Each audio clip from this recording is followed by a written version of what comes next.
Muhu karikas on Kaitseliidu Saaremaa maleva algatatud laskevõistlus. See on meil olnud algusest peale rahvusvaheline. Meil on hulk meie liitlaseid ja sõpru siin osaleb alati. Aga eesmärk oli selles, et me saaksime võimaldada laskmist relvade sihikulise laskekauguse piirini.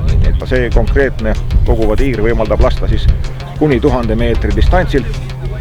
Ja meil ongi siis sellel võistlusel ka 700, 850, 1000 meetrit. Seal hakkab siis selguma siinsetes tuuleoludes, kes siis on osa, sest et kui on tuulevaikne ilm, siis meie snaiprid saavad nagu eksimatult pihta.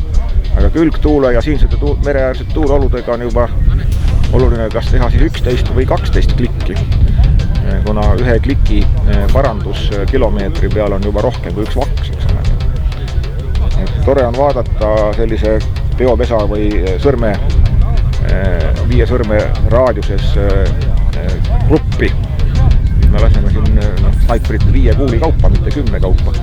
Kui mees on saanud sellise grupi sihtmärki pihta, siis see tähendab seda, et meil on lahinguline efektiivsus piisavalt suur. Ka on algasid ka ja alati tuleb kedagi juurde, aga eks siis nende käest õpitakse, kes on rohkem harjutanud.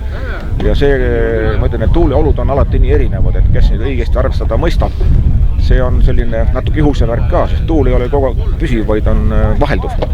Siis tuleb see õige hetk valida, millal kästikul vajutud. Meil on siis sellel aastal 12. Muhu karikas.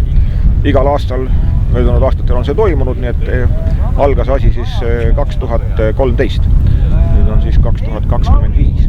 Ja osalejate arv on vaikselt kasvanud ja mul on hea meel, et siis 2 aastat tagasi Kaitseliidu ülem oli Riho Ühtegi veel ja tema tegi otsuse, et teha siis ühe snaiprivõistluse asemel 4. Nii et igas talvel, kevadel, suvel ja sügisel, nii et Muhu karikas on nüüd siis 4. võistlus selles seerias ja sellel aastal on siis juba 3 võistlust toimunud erinevates Eesti kohtades, et vahepeal on siis paar tiiru ka Eestis juurdunud, kus seda teha saab. Nii et asi areneb.